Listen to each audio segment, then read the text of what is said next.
মালদহে সক্রিয় অ্যাম্বুলেন্স চক্র মালদা মেডিকেল কলেজে রেফার করা রোগীদের ভুল বুঝিয়ে নার্সিংহোমে নিয়ে যাওয়ার অভিযোগ। এরপর চিকিৎসার নামে দিনের পর দিন নার্সিংহোমে রেখে মোটা অঙ্কের বিল। মূলত অ্যাম্বুলেন্স চালক এবং নার্সিংহোম কর্তৃপক্ষগুলির যোগসাজশে মালদহে ক্রমশ সক্রিয় হয়ে উঠছে এই চক্র। অভিযোগ পেয়ে ঠিক সেই রকমই একটি চক্রের হদিশ বের করে সংশ্লিষ্ট নার্সিংহোম কর্তৃপক্ষের বিরুদ্ধে উপযুক্ত ব্যবস্থা গ্রহণ করল জেলা স্বাস্থ্য দপ্তর। মালদা জেলা প্রশাসন সূত্রে জানা যায়, গাজল থানার আলাল পাহাড়ি ভিটা এলাকার বাসিন্দা কুমার কোড়া শ্বাসকষ্ট জনিত সমস্যা নিয়ে চলতি মাসের 17 তারিখ গাজল হাসপাতালে ভর্তি হন। এরপর তাকে সেখান থেকে মালদা মেডিকেল কলেজ হাসপাতালে রেফার করা হয়। অভিযোগ, যে অ্যাম্বুলেন্সে করে ওই রোগীকে নিয়ে আসা হচ্ছিল সেই চালক পরিবারের সদস্যদের মালদা মেডিকেল কলেজে ট্রিটমেন্ট হয় না, ভুল বুঝিয়ে মালদা শহরের আমবাজার এলাকায় অবস্থিত একটি বেসরকারি নার্সিংহোমে নিয়ে যায়। এরপর সেখানে কার্যতই রোগীকে আটকে রেখে স্বাস্থ্যের নামে ব্যবসা শুরু করে সেই নার্সিংহোম কর্তৃপক্ষ বলে অভিযোগ। প্রায় 1 লক্ষ টাকার উপর বিল করা হয়। এরই মধ্যে খবর পেয়ে স্বাস্থ্য দপ্তরের একটি টিম ঘটনাস্থলে গিয়ে ওই রোগীকে উদ্ধার করে মালদা মেডিকেল কলেজ হাসপাতালে ভর্তির ব্যবস্থা করেন। সেই সঙ্গে নার্সিংহোম কর্তৃপক্ষের বিরুদ্ধে কড়া পদক্ষেপ গ্রহণ করেন। এদিকে সংবাদ মাধ্যমের মুখোমুখি হয়ে সংশ্লিষ্ট নার্সিংহোম কর্তৃপক্ষ নিজেদের ভুল স্বীকার করেছেন ক্যামেরার সামনে। আমার বাবা খুবই অসুস্থ হয়, আমরা নিয়ে যাই 2 ভাই মিলে গাজল হাসপাতালে। ওখানে ডাক্তারবাবু বললো যে মালদা মেডিকেল হাসপাতালে নিয়ে যাও। আমরা নিয়ে আসছি। তারপরে তো অ্যাম্বুলেন্স চালক বললো কি যে ওখানে ট্রিটমেন্ট হয় না, গ্যাস পাবে না, একটা কি গ্যাসের মতন আছে ওগুলা বলে পাওয়া না, অক্সিজেনটা পাওয়া যাবে না। তো আমরা তো আর কিছুই বলতে পারি না, বাবাকে নিয়ে তো আমাদের মাথা খারাপ হয়ে আছে। আমরা তো তখন জোর করে আমি বললাম যে ওদিকে নিয়ে যাও না, কোথায় নিয়ে যাচ্ছ গাড়ি? ও জোর করে নিয়ে চলে গেল নার্সিংহোমে। ওখানে গেলাম মোটামুটি 1:30 বাজে, যে দেখি কোনো ডাক্তার নাই, কিছু নাই, কেউ নাই আর কি। 2টা স্টাফ ছিল মনে হয়, ওনাদের সাথে তো যে তারপরে ঢুকালো নার্সিংহোমের ভিতরে, ঢুকিয়ে অক্সিজেন লাগিয়ে দিল। তারপরে আমাদেরকে বাইরে ডাকলো, বাইরে ডেকে বলছে যে আপনাদের টাকা জমা করতে হবে। আমি বললাম কত?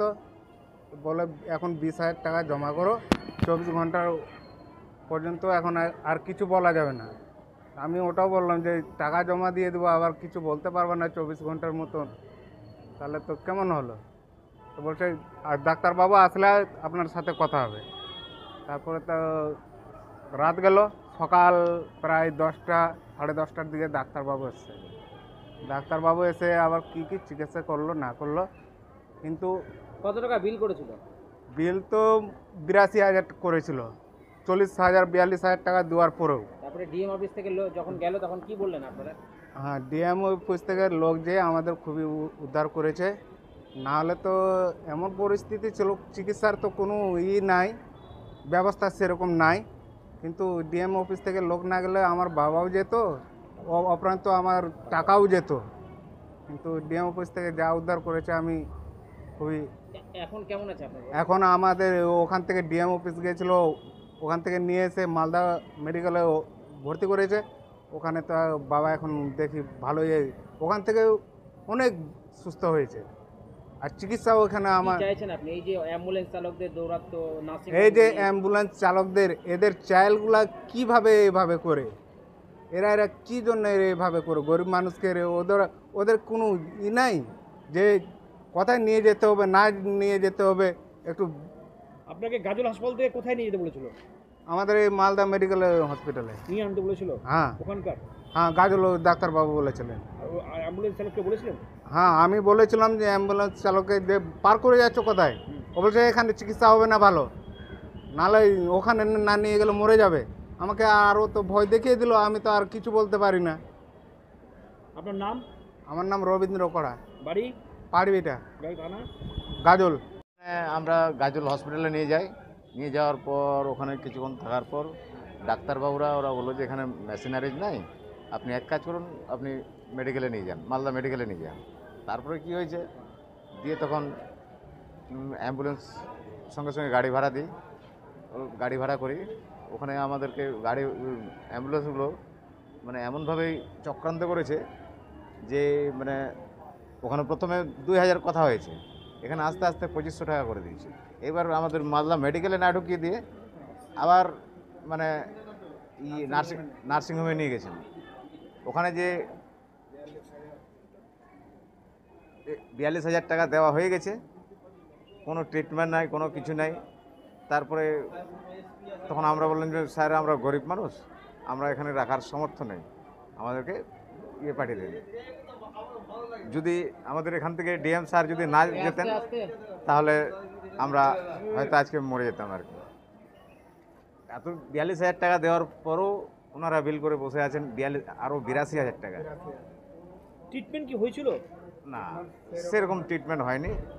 মানে আর কি বলবো, মানে যাকে যেরকম পারছে, মানে আমরা তো ওখানে ছিলাম আর কি। যত আমি বলবো যে এই গাজল অ্যাম্বুলেন্সের ড্রাইভারগুলো যত আছে ওদেরই দোষ আছে আর কি। মানে অ্যাম্বুলেন্স চালকদের? হ্যাঁ। আপনাকে কোথায় রেফার করা হয়েছিল? আপনার বাবাকে? আমার বাবাকে মেডিকেলে। তারপরে কোথায় নিয়ে গেল? ওরা মানে জোর করে ওখানে ওই ইসে নিয়ে চলে যায়। কোথায়? এই নার্সিংহোমে। তো আপনার বাবা অ্যাম্বুলেন্সকে আপনি কি বললেন? অ্যাম্বুলেন্স চালককে কি বললেন?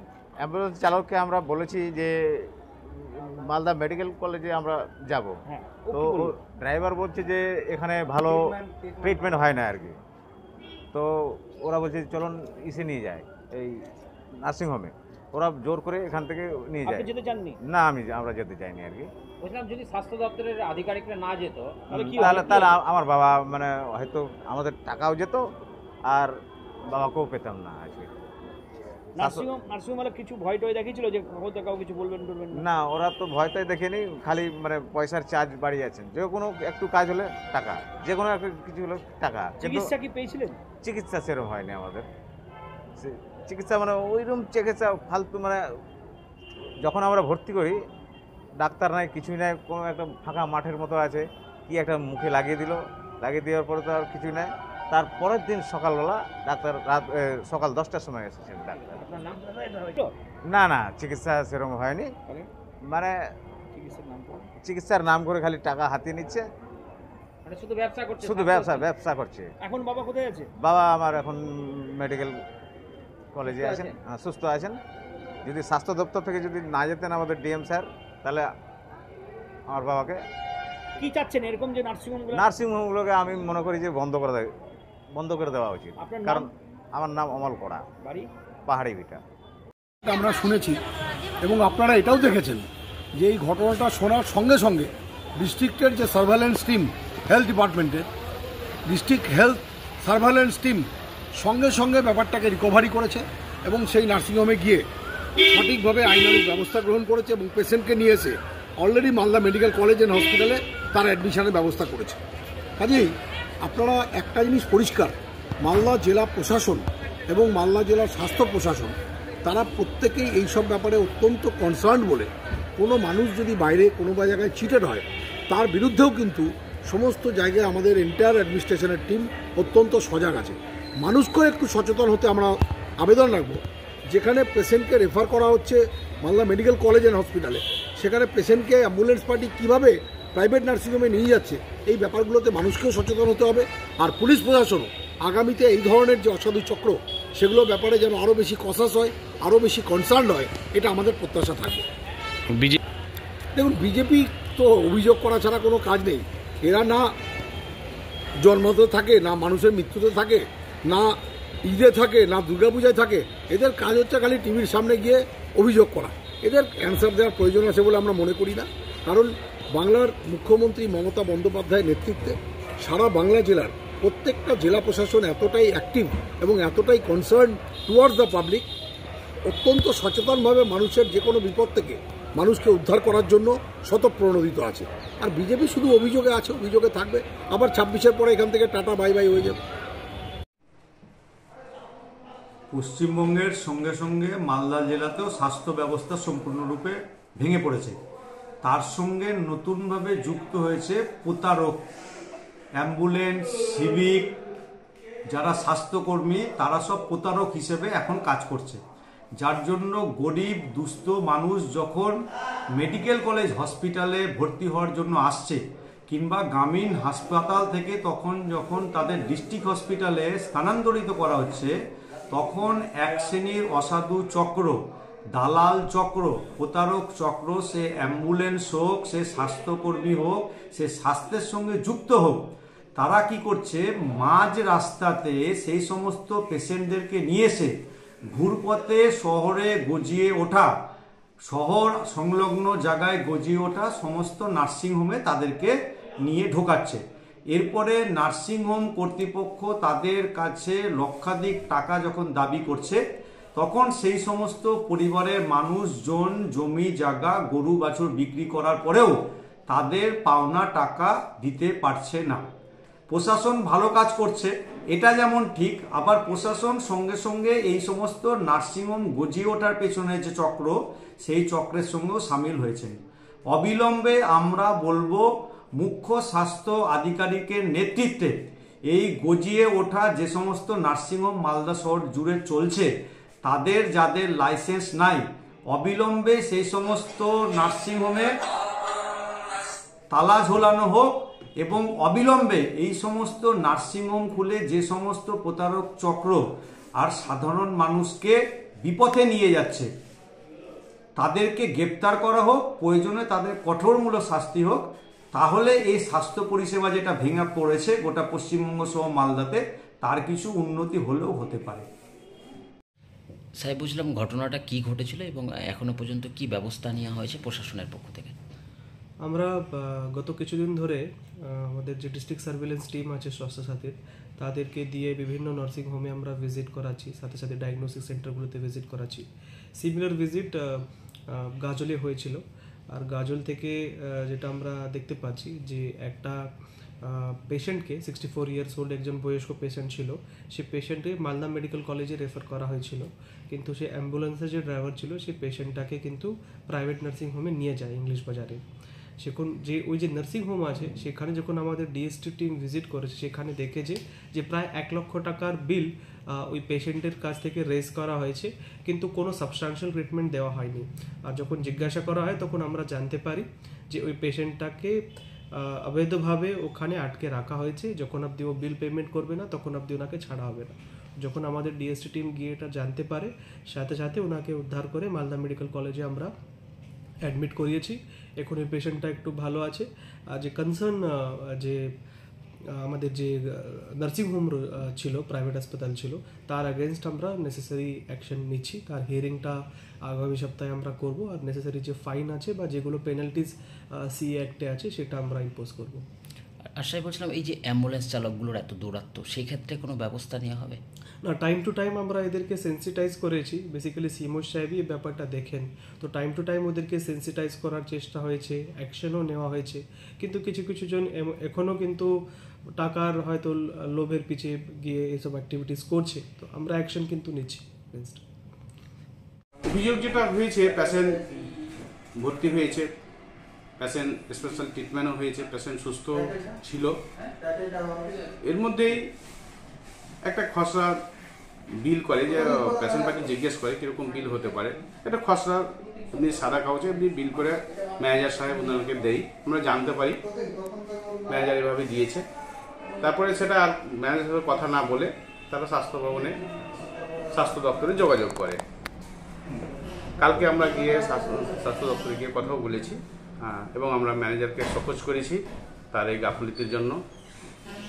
এই ভুল ফার্দার যাতে না হয় তার জন্য আমরা প্রতিজ্ঞাবদ্ধ, পরবর্তীতে হবে না।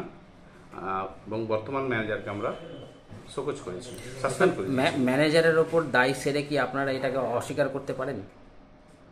না, ম্যানেজার এত বড় একটা সংস্থাকে মানে ভুল করবে তো ম্যানেজারকে সাথে নিতে হবে। ম্যানেজার তো আপনার তত্ত্বাবধানেই কাজ করে। না, ম্যানেজার আমাদের না জানিয়ে এটা হয়েছে, এটা আমরা জানতাম না।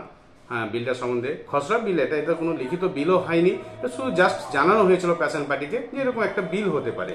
হ্যাঁ, আপনারা কি স্বীকার করছেন যে এটা আমাদের ভুল হয়েছে? না, এটা আমাদের ম্যানেজমেন্ট ভুলই হয়েছে, আমাদের এটা আমরা ভুল স্বীকার করছি, পরবর্তীতে হবে না। হ্যাঁ, ইসলাম রোগীর পরিবারে আরও একটা অভিযোগ যে এখানে চিকিৎসা পায়নি, তারা 4 দিন ভরে থেকেছে, অথচ মোটা টাকা একটা বিল করা হয়েছে। সেটা তো পাবলিক ট্রিটমেন্ট করে না, যথেষ্ট আমাদের এমবিবিএস ডাক্তারবাবু আমাদের ট্রিটমেন্ট করছে, ঠিক আছে, এবং রুগী সুস্থ ছিল। যখন আসে রুগীর অবস্থা খুব খারাপ ছিল, কিন্তু 2 দিন ট্রিটমেন্টের পরে রুগী ভালো ছিল। অ্যাম্বুলেন্স চালকের কাছ থেকে টাকা পয়সা সেগুলো কোনো ব্যাপার না। এটা এটা অস্বীকার করা যাবে না যে অ্যাম্বুলেন্স তো সব জায়গাতে প্যাসেন্ট দেয়, কিন্তু এর সঙ্গে অ্যাম্বুলেন্সের কোনো যোগাযোগ নাই। অ্যাম্বুলেন্সকে আপনারা কি টাকা দেন? না না, এটা ভিত্তিহীন, এটা এর কোনো মূল্য নাই। এটা ফালতু যে বলেছে, এটা মানে রং লাগানোর কথা বলেছে। তাহলে ভুল হয়েছে তো নার্সিং হোমে তো পেশেন্ট তো অসুস্থ, অ্যাম্বুলেন্সে তো সব জায়গাতে পেশেন্ট আসবে, কিন্তু মানুষ যেটা করছে সেটা ভিত্তিহীন, এর কোনো নাই। একটা নার্সিংহোম চালাতে যে যে পরিকাঠামো দরকার তা সমস্ততে কিছু রয়েছে কি আপনাদের এখানে? হ্যাঁ, আমাদের এখানে সমস্ত ট্রিটমেন্ট সমস্ত ব্যবস্থা রয়েছে। আপনার নাম? আমার নাম নাজমুল আলম। দায়িত্বে আছেন? হ্যাঁ, আমি পরিচালনাতে আছি। কি নাম নার্সিংহোম আপনার? নার্সিংহোমের নাম কি? অভিসেনা হসপিটাল। নাজমুল